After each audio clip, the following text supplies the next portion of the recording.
ಅವಳು ಯಾರು? ಹಸಿದ ಮಕ್ಕಳೊಂದಿಗೆ ಬಂದ ಆ ಅಪರಿಚಿತೆ ಸಾಮಾನ್ಯ ಮಹಿಳೆಯೇ ಅಥವಾ ಯಾರು? ಸಿಂಶಾ ನದಿಯ ತೀರದಲ್ಲಿರುವ ಸಿಂಶಾ ಮಾರಮ್ಮ ಕ್ಷೇತ್ರಕ್ಕೆ ಒಂದು ಕುಟುಂಬ ಹರಕೆ ಹೊತ್ತು ಬಂದಿತ್ತು. ಅಮ್ಮ ನಿನ್ನ ಹೆಸರಿನಲ್ಲಿ ಅನ್ನದಾನ ಮಾಡ್ತೀವಿ ಎಂದು ಭಕ್ತಿಯಿಂದ ಸಂಕಲ್ಪ ಮಾಡ್ಕೊಂಡಿರ್ತಾರೆ. ಆ ಕುಟುಂಬದಿಂದ ಮನೆಯ ಯಜಮಾನತಿ ಇಬ್ಬರೂ ತಾಯಿಗೆ ಮೊದಲು ಹೋಗಿ ಪೂಜೆ ಸಲ್ಲಿಸ್ತಾರೆ. ಆಕೆಗೆ ಅರಿಶಿನ, ಕುಂಕುಮ, ಬಳೆ ಮತ್ತು ಮೊಡಲಕ್ಕಿಯನ್ನು ಕೂಡ ತಾಯಿಗೆ ಕೊಡ್ತಾರೆ. ಅದಾದ ನಂತರ ತಾಯಿ ಹೆಸರಿನಲ್ಲಿ ಬಂಧು ಮಿತ್ರರ ಜೊತೆ ಸೇರಿ ಅಡುಗೆ ಮಾಡೋಕೆ ಶುರು ಮಾಡ್ತಾರೆ.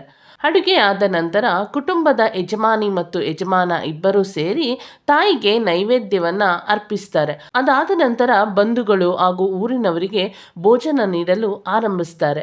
ಅದೇ ಸಮಯದಲ್ಲಿ ಒಂದು ಅಪರಿಚಿತ ಮಹಿಳೆ ಅಲ್ಲಿಗೆ ಬರ್ತಾಳೆ. ಮುಖದಲ್ಲಿ ತೇಜಸ್ಸು ಇರುತ್ತೆ.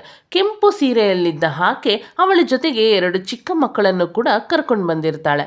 ಮಕ್ಕಳ ಮುಖದಲ್ಲಿ ಹಸಿವು ಕಾಣ್ತಾ ಇತ್ತು. ಕೆಂಪು ಸೀರೆ ಹುಟ್ಟ ಮಹಿಳೆ ಆ ಕುಟುಂಬದ ಯಜಮಾನಿ ಹತ್ರ ಕೇಳ್ತಾಳೆ, ನಮಗೆ ಸ್ವಲ್ಪ ಊಟ ಸಿಗಬಹುದೇ? ನನ್ನ ಮಕ್ಕಳಿಗೆ ತುಂಬಾ ಹಸಿವಾಗ್ತಾ ಇದೆ, ನಾನು ದೂರದೂನಿಂದ ಬಂದಿದ್ದೀನಿ. ಆಗ ಆ ಯಜಮಾನಿ ಪಕ್ಕದಲ್ಲಿದ್ದ ಬಂಧುಗಳಿಗೆ ಸ್ವಲ್ಪ ಗೊಂದಲವಾಗುತ್ತೆ. ಯಾರೀಕೆ? ಇಲ್ಲಿ ಎಲ್ಲವೂ ಯೋಜನೆಯಂತೆಯೇ ನಡೆಯುತ್ತಿದೆ ಅಂತ ಯೋಚನೆ ಮಾಡ್ತಾರೆ. ಆದ್ರೆ ಮನೆ ಯಜಮಾಂತಿ ಹಸಿರು ಸೀರೆಯಲ್ಲಿದ್ದ ಆಕೆ ಶಾಂತವಾಗಿ ಹೇಳ್ತಾಳೆ, ಇದು ಅಮ್ಮನ ಹೆಸರಲ್ಲಿ ಮಾಡಿದ ಅನ್ನಪ್ರಸಾದ, ಯಾರನ್ನೂ ನಿರಾಕರಿಸಲು ನಮಗೆ ಹಕ್ಕಿಲ್ಲ ಅಂತ ಬಂಧು ಮಿತ್ರರೊಂದಿಗೆ ಚರ್ಚಿಸುತ್ತಾಳೆ. ಅಪರಿಚಿತ ಮಹಿಳೆ ಮತ್ತು ಮಕ್ಕಳಿಗೆ ಸಮೃದ್ಧ ಭೋಜನವನ್ನು ನೀಡಲು ಅವಳ ಸಂಬಂಧಿಗೆ ಹೇಳುತ್ತಾಳೆ. ಕೆಂಪು ಸೀರೆ ಹುಟ್ಟ ಮಹಿಳೆ ತನ್ನ ಮಕ್ಕಳಿಗೂ ಕೂಡ ಊಟ ಮಾಡಿಸುತ್ತಾರೆ. ಹಾಗೆ ದೂರದಲ್ಲೇ ನಿಂತು ಮಾರಮ್ಮ ದೇವಿ ನಿಮಗೆ ಮಂಗಳ ಮಾಡಲಿ ಅಂತ ಆಶೀರ್ವಾದ ಮಾಡ್ತಾರೆ. ಆದ್ರೆ ಆ ಆಶೀರ್ವಾದನ ಯಾರು ನೋಡೇ ಇರೋಲ್ಲ. ಅಷ್ಟರಲ್ಲಿ ಅವಳು ಅಲ್ಲಿಂದ ಹೊರಟು ಹೋಗ್ತಾಳೆ. ಆ ಕೆಂಪು ಸೀರೆ ಹುಟ್ಟ ಮಹಿಳೆ ಹೊರಡುವಾಗ ಒಂದು ಸುಗಂಧವಾದ ಪರಿಮಳ ಎಲ್ಲೆಡೆ ಬೀಸುತ್ತೆ. ಸ್ವಲ್ಪ ಸಮಯದ ನಂತರ ಆ ಕುಟುಂಬದ ಯಜಮಾನತಿ ಏನು ಮಾಡ್ತಾಳೆ, ಎಲ್ಲಿ ಹೋದ್ರು? ಇವರಿಗೆ ಅರಿಶಿನ ಕುಂಕುಮ ಕೊಟ್ಟು ಕಳಿಸ್ಬೇಕಾಗಿತ್ತಲ್ಲ, ನನ್ಗೆ ಯಾಕೋ ಅವ್ರನ್ನ ನೋಡಿದ್ರೆ ತುಂಬ ದೈವ ಕಳೆ ಕಾಣ್ತಾ ಇತ್ತು, ಎಲ್ಲಿ ಹೊರಟೋದ್ರು ಅಂತ ಹುಡ್ಕೋಕೆ ಶುರು ಮಾಡ್ತಾಳೆ. ಆ ಅಪರಿಚಿತ ಮಹಿಳೆ ಎಲ್ಲೂ ಕಾಣಿಸೋದೂ ಇಲ್ಲ. ಮಕ್ಕಳು ಸಹ ಕಾಣಿಸಲ್ಲ. ಜನಸಂದಣಿ ಇತ್ತು. ಎಲ್ಲರೂ ತಮ್ಮ ಕೆಲಸದಲ್ಲೇ ಇದ್ದರು. ಆದ್ರೆ ಯಾರು ಕೂಡ ಆಕೆ ಹೊರಟು ಹೋಗೋದನ್ನ ಯಾರು ನೋಡೇ ಇರೋದಿಲ್ಲ.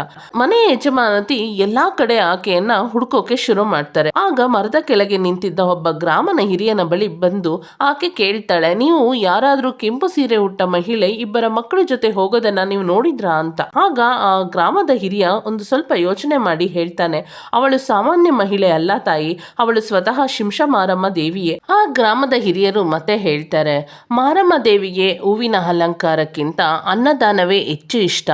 ಮಾರಮ್ಮ ದೇವಿ ಅನ್ನಕ್ಕಾಗಿ ಬರೋದಿಲ್ಲ, ಮನಸ್ಸಿನ ಶುದ್ಧತೆ ಪರೀಕ್ಷೆ ಮಾಡಲು ಬರ್ತಾಳೆ. ಮಾರಮ್ಮ ದೇವಿ ಅಪರಿಚಿತೆಯಾಗಿ ಬರ್ತಾಳೆ. ಅವಳ ಜೊತೆ ಮಕ್ಕಳನ್ನ ಕರ್ಕೊಂಡ್ಬರ್ತಾಳೆ. ಮಕ್ಕಳ ಹಸಿವಿಗೆ ಯಾವುದೇ ನೆಪ ಇರಬಾರ್ದಲ್ವಾ? ಯಾರು ನೋಡಿದಾಗ, ಯಾರು ತಿಳಿಯದಾಗ ಅನ್ನ ಕೊಟ್ರೆ ಮಾತ್ರ ಅದು ನಿಜವಾದ ಭಕ್ತಿ. ನಿರಾಕರಿಸದೆ ಕೊಟ್ಟ ಅನ್ನವೇ ಮಾರಮ್ಮನಿಗೆ ಮಹಾಪ್ರಸಾದ.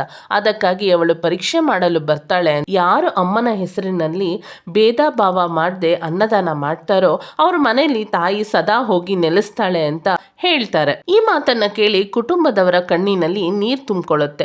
ಅವರೆಲ್ಲರೂ ಭಕ್ತಿಯಿಂದ ಭೂಮಿಗೆ ನಮಸ್ಕಾರ ಮಾಡಿ, ಅಮ್ಮ ನೀನೇ ಬಂದು ನಮ್ಮ ಭಕ್ತಿನ ಪರೀಕ್ಷೆ ಮಾಡ್ತೀಯಾ ಅಂತ ಕೇಳ್ಕೊಂತಾರೆ. ಮರುದಿನ ಬೆಳಗ್ಗೆ ಮನೆಯ ಯಜಮಾಂತಿ ದೇವಿಯ ದರ್ಶನ ಮಾಡೋಣ ಅಂತ ಹೋಗ್ತಾಳೆ. ಮಾರಮ್ಮ ದೇವಿಯ ಮುಂದೆ ಇದ್ದ ಕುಂಕುಮದ ತಟ್ಟೆಯಲ್ಲಿ 2 ಚಿಕ್ಕ ಮಕ್ಕಳ ಪಾದಚಿಹ್ನೆಗಳು ಸ್ಪಷ್ಟವಾಗಿ ಕಾಣಿಸ್ತಾ ಇರತ್ತೆ.